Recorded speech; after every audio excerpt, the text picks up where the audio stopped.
পক্ষ থেকে মাননীয় স্পিকারের কাছে অভ্যুত্থানের দ্বিতীয় বর্ষপূর্তি উপলক্ষে জুলাই শহীদ পরিবারের সদস্যদের নিয়ে মতবিনিময় সভার আয়োজন করে জামায়াতের ঢাকা মহানগরী উত্তর ও দক্ষিণ শাখা।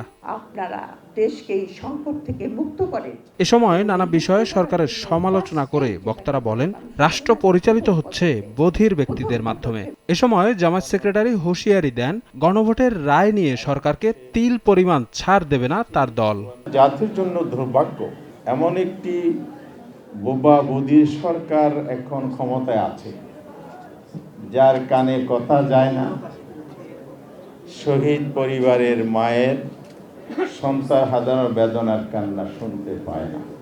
জুলাই সনদের ভিত্তিতে অনুষ্ঠিত গণভোটের রায় কার্যকর প্রশ্নে আমরা তিলমাত্র ছাড় দিতে প্রস্তুত নই। 12 ঘন্টার সুপার অ্যাবজর্পশন পাওয়ার এবং লিকেজ ফ্রি ফিচার নিয়ে এলো কিডস্টার ডায়াপার। গণভোটের রায় নিয়ে আন্দোলন না করতে সরকারের পক্ষ থেকে দেয়া আপোষের প্রস্তাব ফিরিয়ে দিয়েছেন বলে মন্তব্য করেন জামায়াতে আমির ডাক্তার শফিকুর রহমান।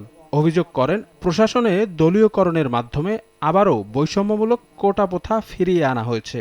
গণভোট আপনারা চাইলেন, আমরা চাইলাম, এখন আপনারা মানেন না, আমরা কিন্তু আমাদের জায়গায় আছি, আমরা এখান থেকে সরতে পারবো না। আমাদেরকে আপোষের অনেক প্রস্তাব দেওয়া হয়েছে, অনেক লোক টোপ বিভিন্নভাবে দেওয়া হয়েছে, আমরা এ পর্যন্ত এগুলা ঘৃণা ভরে প্রত্যাখ্যান করেছি সব জায়গায়। এখন একদম নির্লজ্জ দলীয়করণ চলতেছে, এটাকে কৌটা নয়। জামায়াত কখনো আপোষের রাজনীতি করে না বলেও মন্তব্য বিরোধী দলীয় নেতার। আমরা কারো সাথে তলে তলে রাতের বেলা আপোষ করি নাই। শফিক মুন্সি, সময় সংবাদ, ঢাকা।